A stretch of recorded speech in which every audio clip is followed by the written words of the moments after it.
Okay, are we ready to start now? Yeah. Well, hi everyone, and thank you for waking up on time for this panel. I think it's actually very representative of the percentage, the amount of people that really reflects on the topic that we're going to discuss today. But first of all, welcome to my fellow panelists.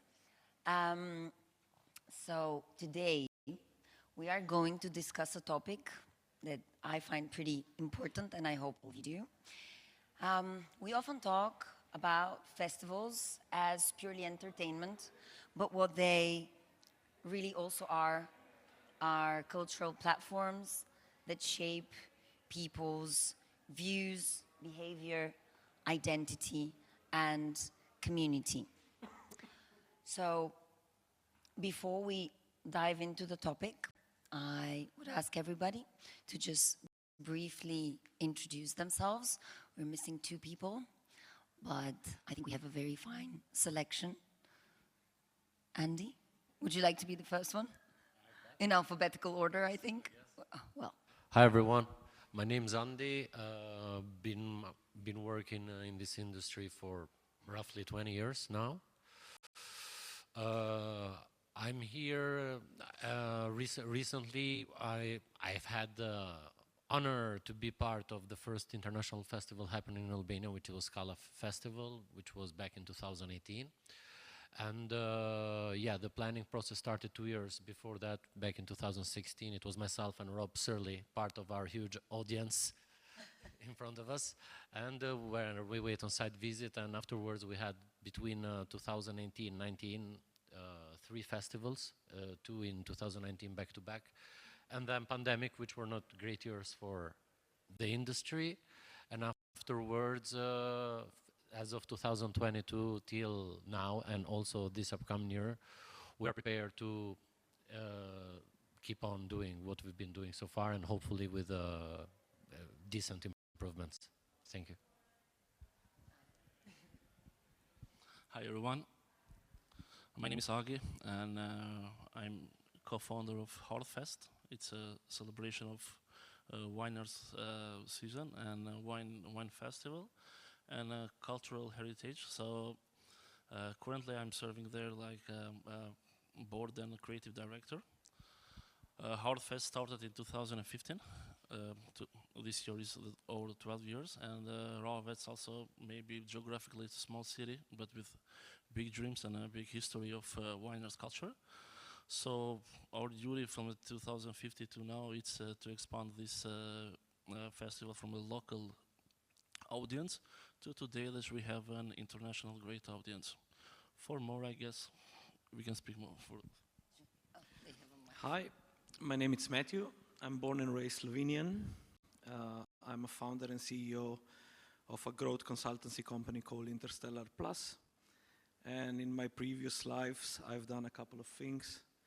One was being a DJ and a producer and managing a Slovenian techno act called Umek.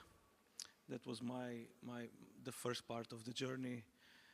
But I'm probably most well known for helping scaling LRO, which is an immersive experience brand from Spain.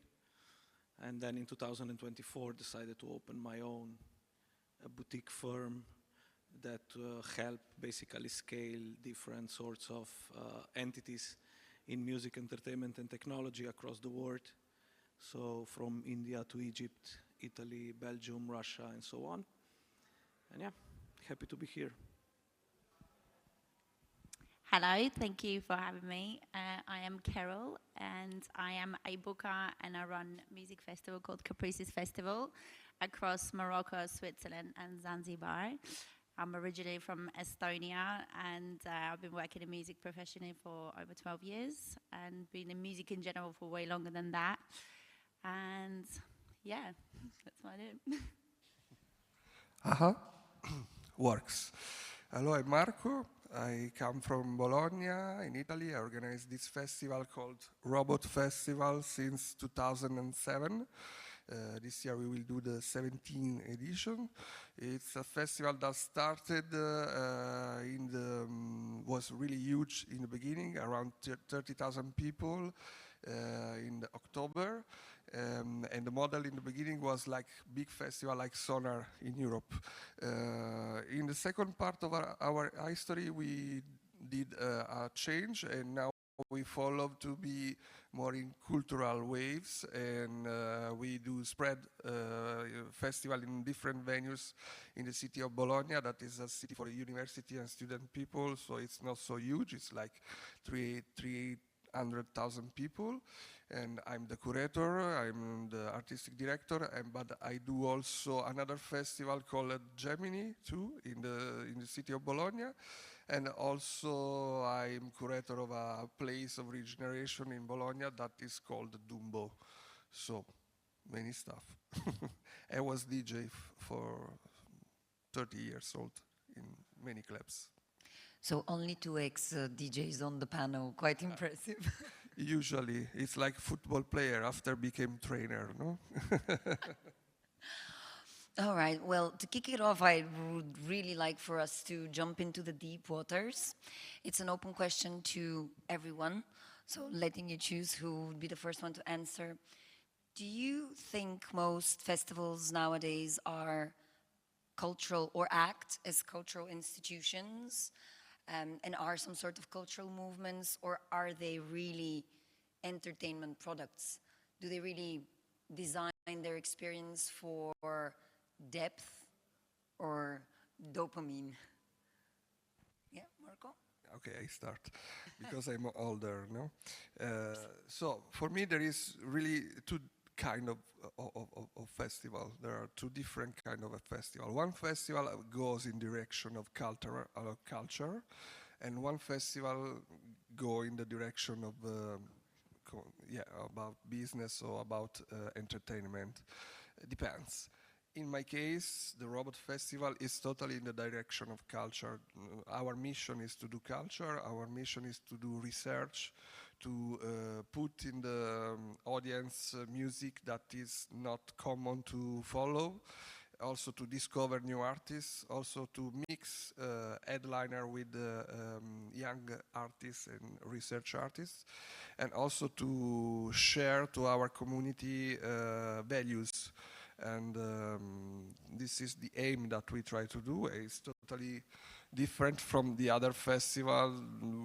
We are independent festival, really little festival. We survive through the tickets, through the bars, but also through the funds. No? So it's totally different the way to work, respect to big festival, maybe with a big company behind, ticket seller, and blah, blah, blah. So more or less, I think this is the main difference. And also, I totally agree with Marco, exactly the same. At Caprices Festival, we try to always put the headliner, but then underneath the headliner, we always bring all the upcoming talents, because you never know who's going to be the next headliner. And this is our job, to make sure that we push those people into the headline spots for the future as well. But also, sometimes we need to be honest that there's bills to be paid, especially if you have a festival at the tip of the mountain where everything needs to be helicoptered up to the mountain, your toilet, your bar, your drinks, everything. So it comes at a great cost. So sometimes we have to take a little decision that we're not proud of. You know, we have to book maybe someone that we didn't want to book, but we have bills to pay. So yeah, so I think it's a bit of both. Mixture of both. So you're trying to manage and find the balance between the commercial and the... Absolutely. Sometimes we have to. We just don't have a choice. I guess maybe if I went and put my personal taste on the line, no, we probably wouldn't be here today, 25 years in. Yeah, I think it's a matter of awareness. So I'll be a little bit philosophical on that. I think that you want it or not, but every festival will eventually impact the culture. They may be aware of that, or they may not be aware of that, right? So that's, in my opinion, that's what it stands behind it. Now, if they are aware of that, it's good, because then they can eventually, like, with actions, steer the direction of how they impact that. If they are not aware of that, then this is a problem, right? Because how you will impact the culture may not be exactly what it may be the most beneficial for the culture itself, right? So in my opinion, you have festivals like Robot, which I follow probably for 20 years, and I'm glad to have him here because from day one, they were able to really position themselves in a very cultural way, you know, and you can see from Marco's answer that he's very well aware of that, right? When certain more commercially driven festivals, they're definitely, you know, they are not sure exactly how to position themselves, except for the fact that they are an entity in order to generate revenue and profit at the end of the day, right? So for me, it's really a matter of awareness more than anything else.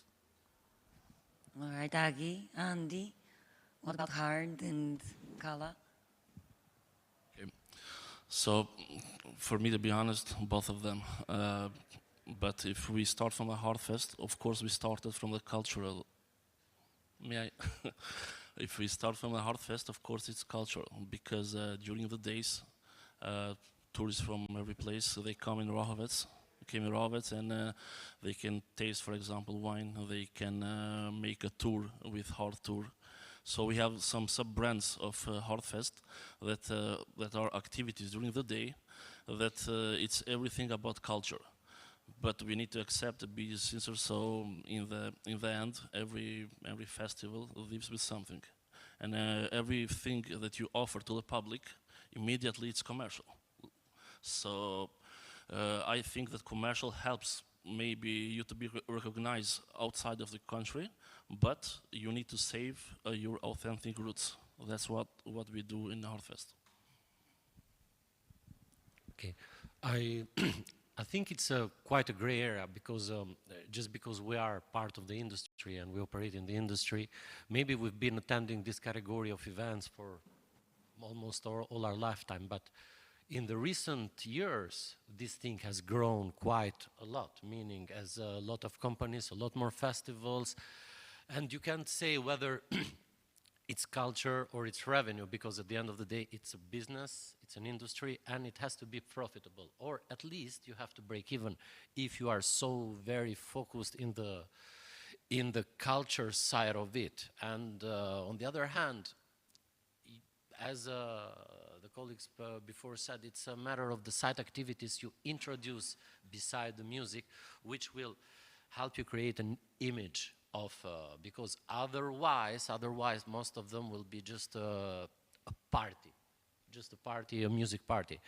On the other hand, I can speak at least for the region, introducing, for the region, for instance, in the Balkans, Albania, Macedonia, and Kosovo, this trend improving or growing in the recent years has taught to clubbers that they can have fun even outside a club where they don't have the commodity of a good service, a table, etc. But they just can dance on the dance floor and they don't have to dress up and look very fancy about it. So this is like a step up in terms of let's have more fun and less show off, which had an incline, but now it also had this slight decline because social media, I think, and people posting are ruining it culturally, the cultural side of it. So it's not exact science. We cannot divide it. 1 + 1 is 2. So there's always, we could talk about this for 2 days and we wouldn't reach an opinion about the topic. No, for sure, and I want to further dive into what all of you said because I find it's very interconnected. About what Matthew said, I think it's also about intention. So maybe this is kind of the link also to awareness and what distinguishes a festival who self-consciously, intentionally designs the experience in order to introduce a certain culture or a set of values to present new talent, a new way of thinking, a new way of being, if you wish. And some events that you can see are purely there for the business side of things. I think we would all agree that the biggest challenge, especially for the events that stem out of a philosophy and something more really philosophical as an objective or as an intention, to find the balance between driving and introducing their values, but also balancing the commercial side of it. So saying that, do you feel there is a very strong difference being in the region, and actually most of us being from the region? Do you feel there is a very clear difference as to how local regional festivals operate and what they were touching upon as a topic in the previous panel for grassroots movements and bigger, more established names in Western countries? Big question. Well, we're here to discuss a very big topic, you would agree, no? Yeah, no, I understand. It's long way. So what I can say is starting to say that we started to do festival in 2007. In that time, there were no festival. The word festival was not so common. In Italy, for example, we had like 4 or 5 festivals, no? And our way is to do culture, and also the mission was to grow up the audience. At that point, the business is not possible to do.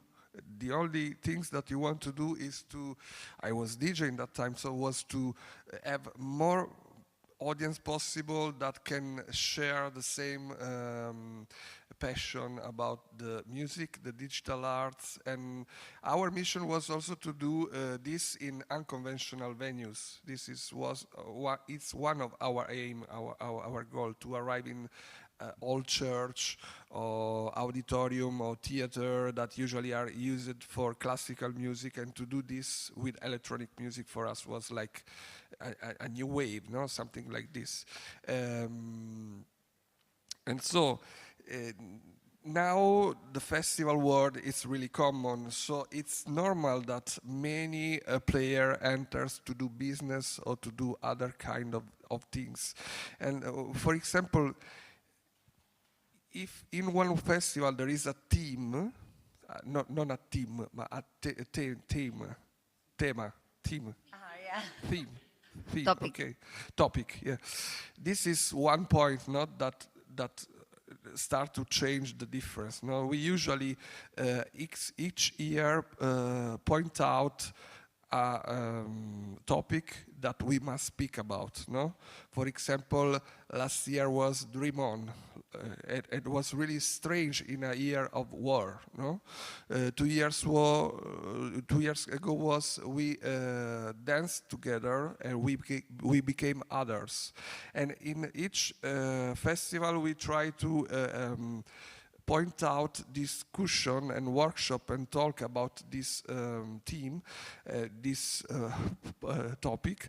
In this way, we do culture. We create. We have no a perfect idea about. No, 3 years ago was rave on. No, now to speak about rave is really common. No, but we told this 3 years ago that we must try to put ideas in the society about the people can speak about, because the nightlife usually what happens there happens before everything.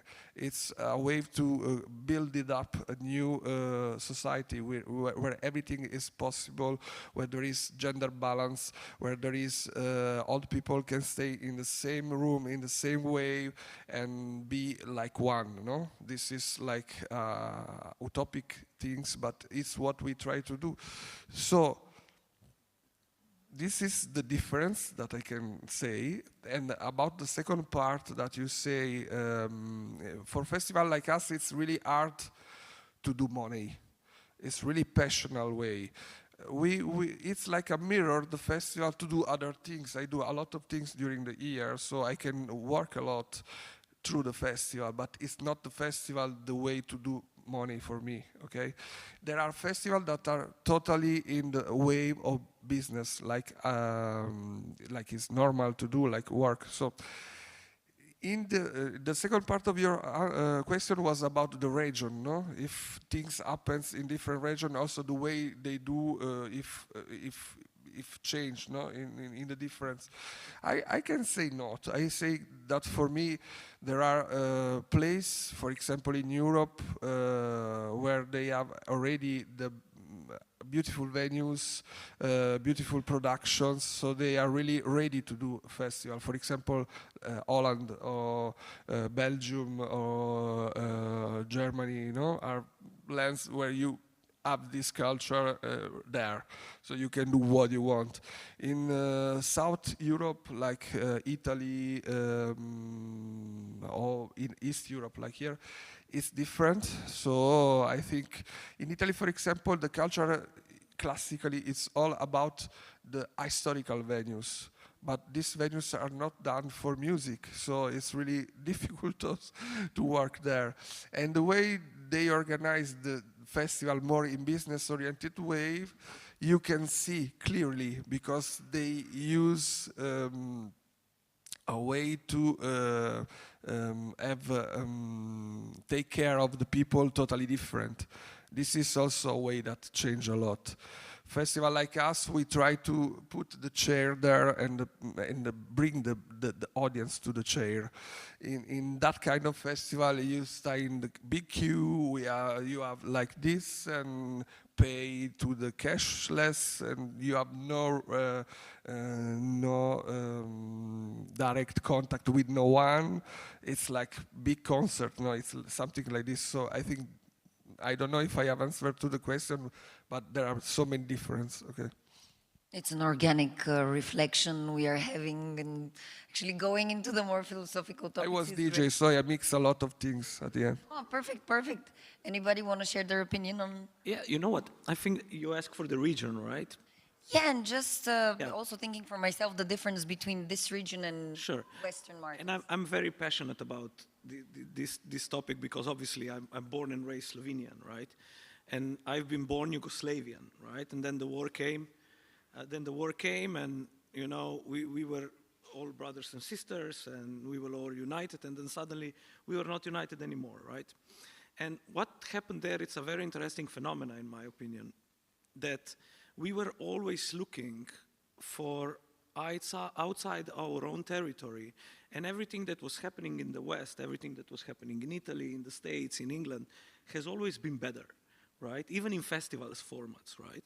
But if you look at the festival space in this area, you have incredible events. Like you have Exit Festival that has been nominated and won like Best Festival for how many years, incredible location, groundbreaking artist. If you just look at the lineup of the Dance Arena and how many artists they've spotted before those artists becoming like global phenomena, you will be surprised that 80% of the people that play there played before the becoming the kind of music of today, right?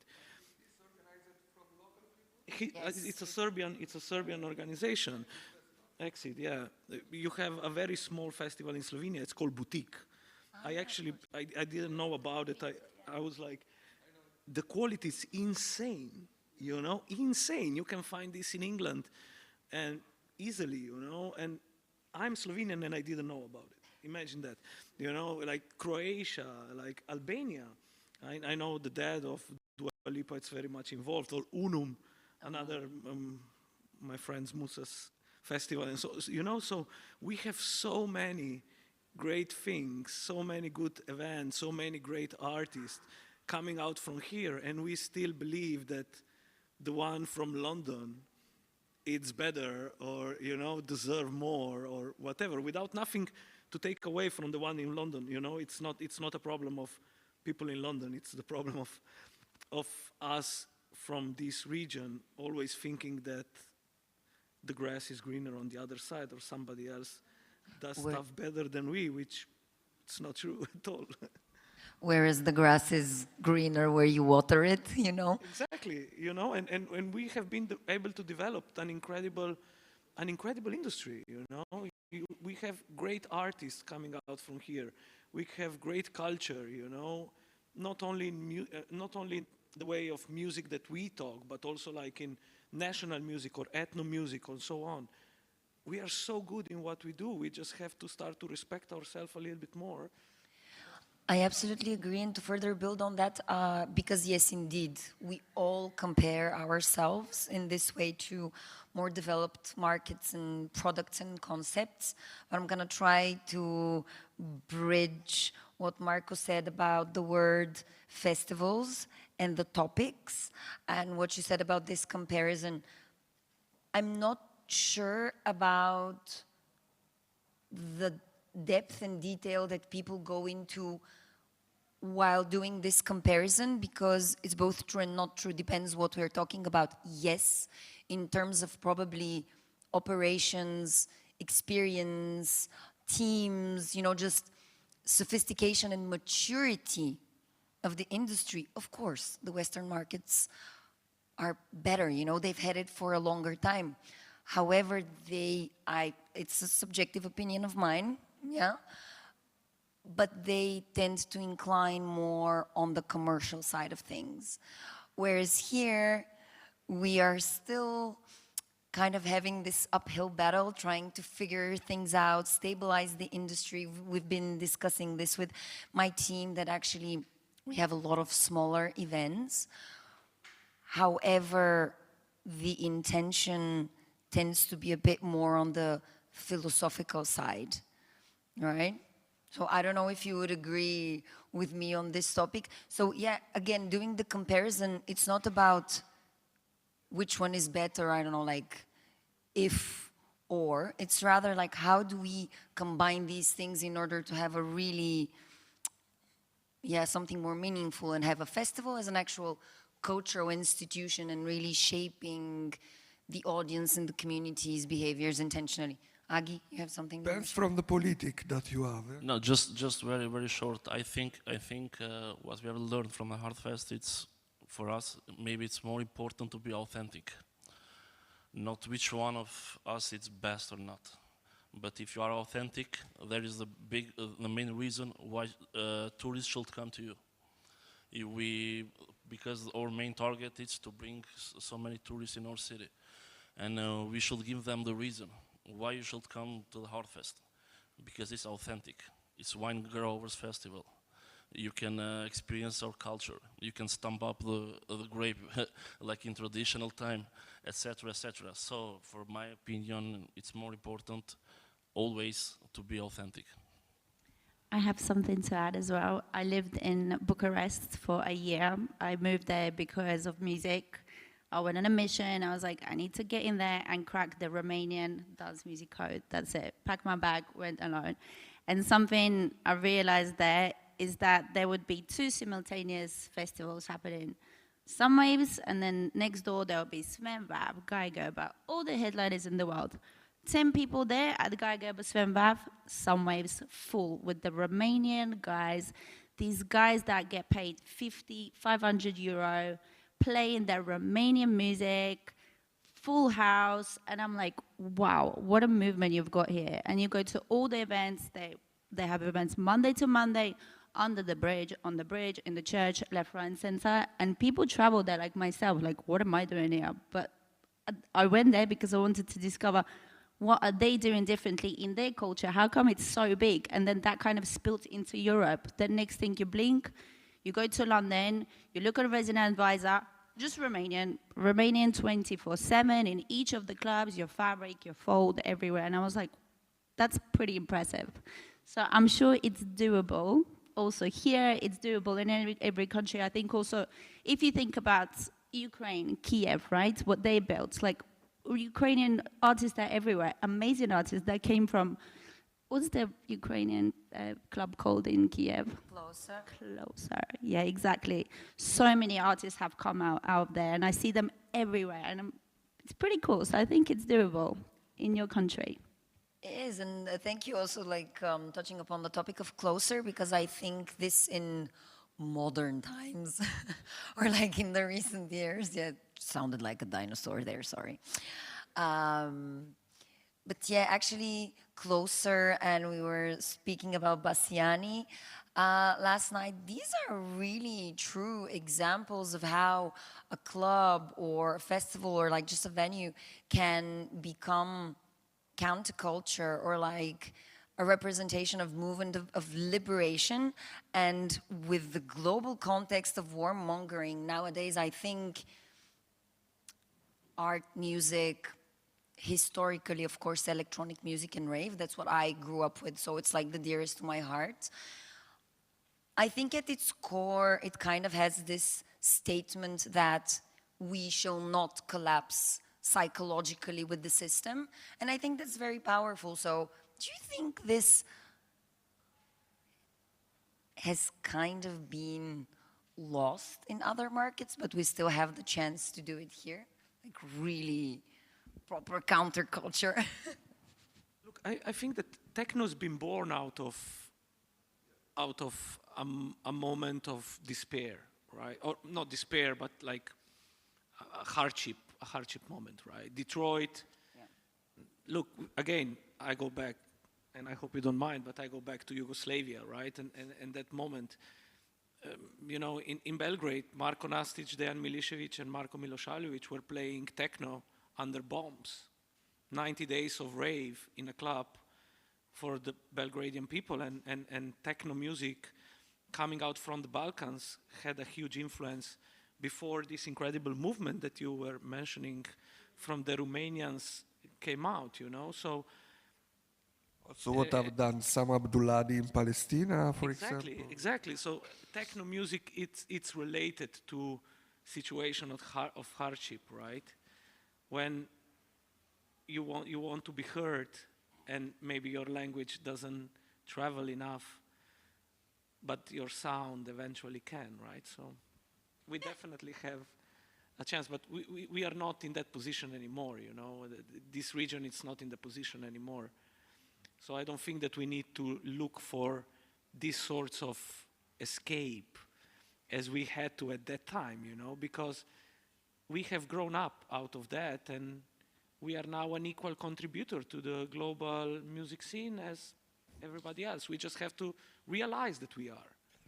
You know, we still believe that maybe we are not, but fuck, we are. You know, and that's what I thought. But I like the word escape there. So still going about the main topic, is this what really festivals have become nowadays? Like just a form of escapism mixed with, I don't know, just the perfect content creation mix for your Instagram profile and you curating your existence? Or are they really shaping the society intentionally? You look at me. It's just how we are positioned. All the best questioner for me. So I think that we are no borders anymore because of internet, okay? So in each region there are young people that want to enjoy the music and dance and do party and live festival, no? It's a common language now. And also about the music, all the borders are going down. Now, like she told before, in each part of the world, the music is changing. In electronic music, everybody can have a chance to be original with the original music of the country where they come. No? This is the real difference. In the past, we have seen how the Americans or the English have monopolized, or the Germans, the music. Now the Africans do the African music in electronic wave. The Italians do the Italian music in electronic wave. There is more folk in the electronic music than ever, no? And also all the people are the same people everywhere that wants to do. I was yesterday in the party here, was the same feelings that I have in my party or in the party everywhere. There is no borders anymore, so maybe the festival and all the clubs that now are in crisis, because the real problem is that the festival substitute the clubs. There are less clubs. There are just some places in the world that are still every weekend clubs. In Italy, for example, there are not clubs that are working every weekend anymore, but we have already shaped a lot the community and the way to live the culture. Between us, I think we are really all to the same level, in the same gender balance. Everything is one big, great love. And if the politics were like us, the world will be really great, I think. So our mission is to do this, is to stay together and to enjoy together and to live together without all these conventional things that, you know, after come with the business market. This is what I think. So this is the reason we need to do this, but we do this in natural way. There is no problems. Also, how nice it is to travel all over the world and see the same people but in different settings. And so I think for me personally, it is escapism. The fact that I can throw this phone in the bag and I'll never open that bag and just disappear into Glastonbury for 7 days doing silly stuff all over those festival grounds. Like, for me, it's the biggest escapism. And then I come back home, and for 2 months, I'll be talking about Glastonbury and be like, oh my God, it's the best thing ever. And then we're laughing about the same jokes for the next 6 months. And for me, it is the greatest escapism festivals. Not the club, because clubs, it's dark, I can't see anything. It takes time to get in the mood. And then, oh, the club is closed. You're like, oh God. But festival, it's just, you go somewhere 7 days. You do what you want in 7 days, you know? So I think it's for sure escapism. Agi had something to say, I think. I just want to mention when he said for clubs versus festivals shortly. I remember when as a child, before we in our region there was the full internet in every houses. We had the internet coffees. Internet clubs, yeah, I remember these days. And after, of course, the internet was spread in every home today. Internet clubs that are closed. I think it's the same with clubs, step by step. Too many festivals, of course, if for me, when they are authentic or better, because festivals, for me, they are manifest of something. In the festival, beside you can exchange cultures with everyone there, I think you can spread a message. You can spread the message like opposite, you can spread the message for anything that happened in your country, for anything that happened around the world. And it's a lot more powerful than, for example, clubs or any simple venue. Going back to a minor topic, it's not like, I don't think that the Balkan doesn't have talents or doesn't have anything to offer, but the main thing which has delayed this topic in the region, I think is, first of all, is the population. Marginally, so if, for instance, let's take, for example, Albania, it's less than 3 million people, which comparable, it's like a neighborhood in Rome. So marginally, you'll have that percentage of talent to be exported. Second of all, it's a matter of purchase capabilities from the client side. So, meaning the average salary at least in the Southern Balkan, which may be Macedonia, Kosovo, and Albania, it's lower. So that means the purchase capability for the ticket price, but the artist fee won't change a lot. So that's also another topic. Another topic, it's also the infrastructure. For instance, in this part of the region, the infrastructure has been drastically improving, and it still is recently, which makes it a lot easier for somebody to come to our airport, which has tripled its size in the last 3 years and has tripled the traffic of people. So I think it's a step-by-step thing. Obviously, technology has made a lot of things easier to access, so meaning when it comes also to knowledge, but still people, at least in the region, who are in this industry, at least I'm speaking about Macedonia, Albania, and Kosovo, 10 years ago, we were begging people to come at our events, giving tickets for free because we wanted to have a good party. And now it has become a common practice for most of them not to want to buy a ticket to enter the party. Because, okay, we knew that the artist was great. We knew that the artist would be a huge in the next 3 to 4 years, or maybe less.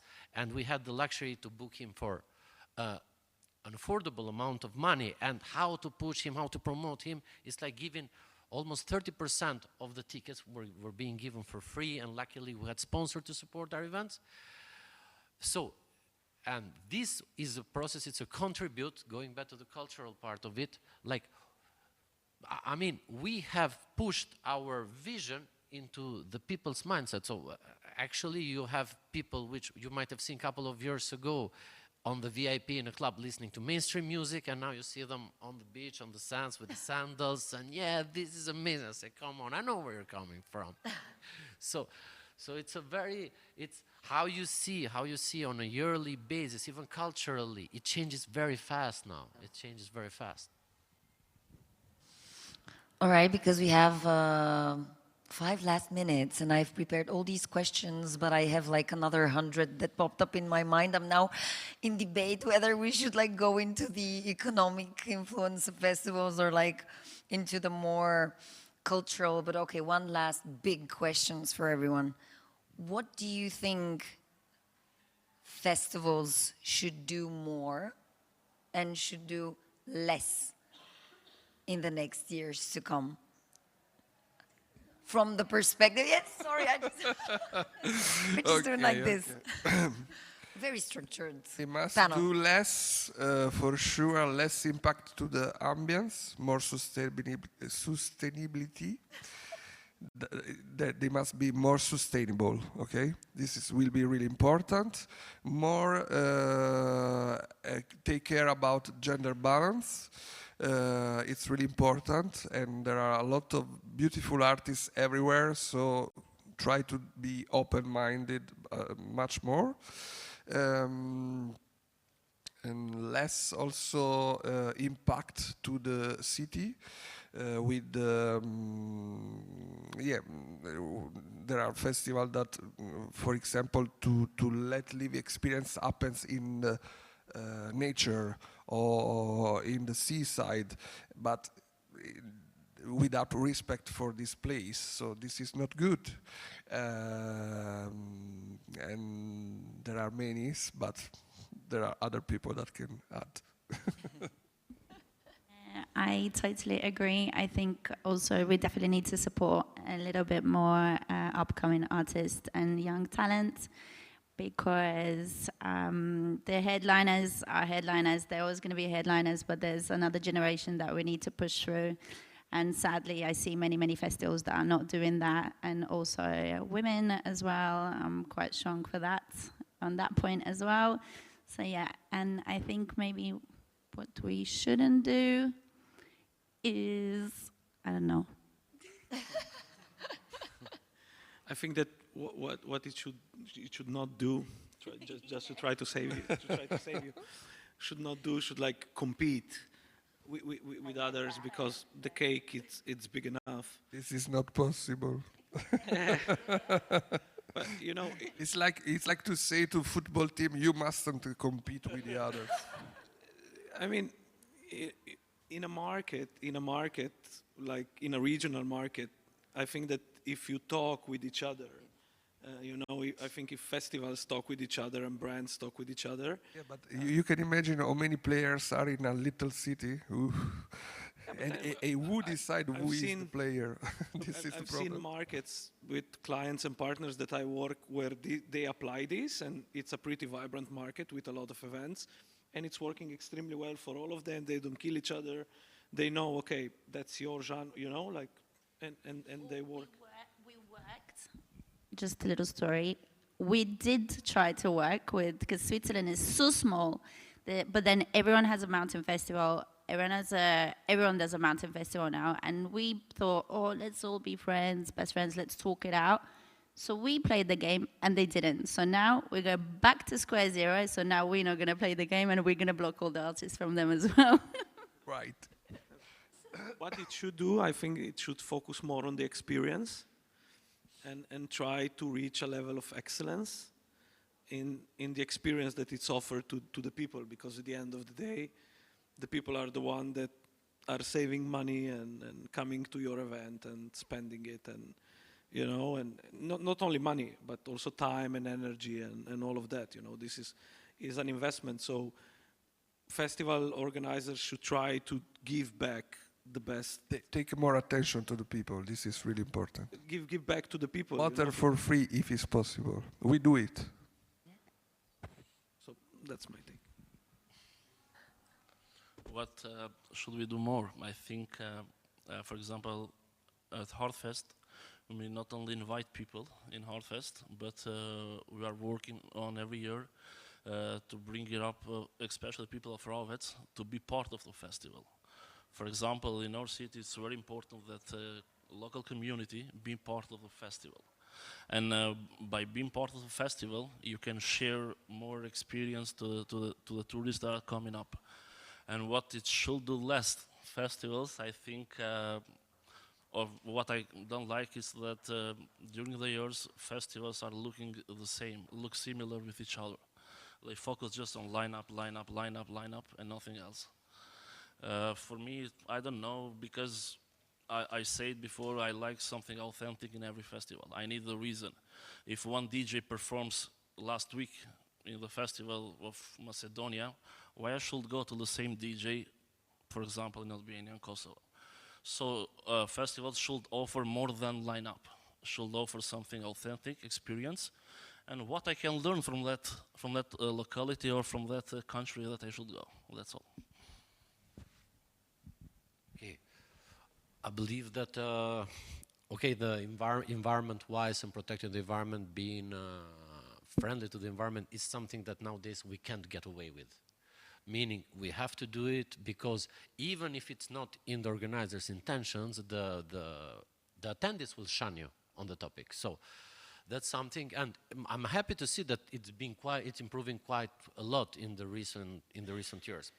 And obviously, in my opinion, I think when it comes to competition, which I truly agree that festivals should not compete, it's both in the terminology of not going after the same artists, because it does artificially increase their fee, and on the other hand, it does affect, as he previously mentioned, the intention of somebody. If he has been here last year, it's less interesting for me. So I'd rather focus in growing artists, upcoming artists, rather than trying everybody fighting each other over who's gonna have the bigger name in their lineup.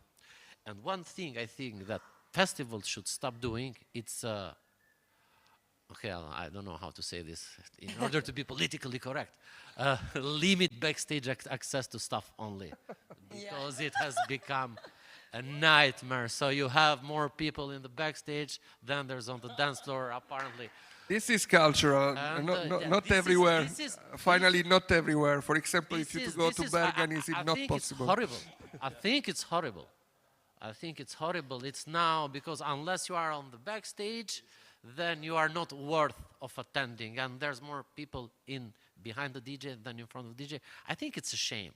So it's something that all of us should stop doing. It's only staff only, production only, stage manager only, and that's it. I don't know. Tell that to Corolla, who needs 1,000 people backstage. Yeah, and it's more. If they pay more, it's business like this. And it's more tragic when they whisper in the ear of the DJ, "Play this song, please." No, the girls dancing with the glass over the equipment. Fuck. All right. Well, then to wrap it up, let's all hope for more people front stage, less people backstage, more unity, less competition, or at least a healthy competition. And honestly, not just in electronic music, I hope we all manage to bring profit and purpose together. So thank you and enjoy the rest of your day. Thank you.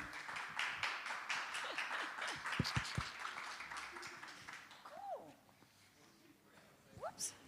That was pretty good. Thank you. Thank you, dear. No, and it was like everybody had enough time.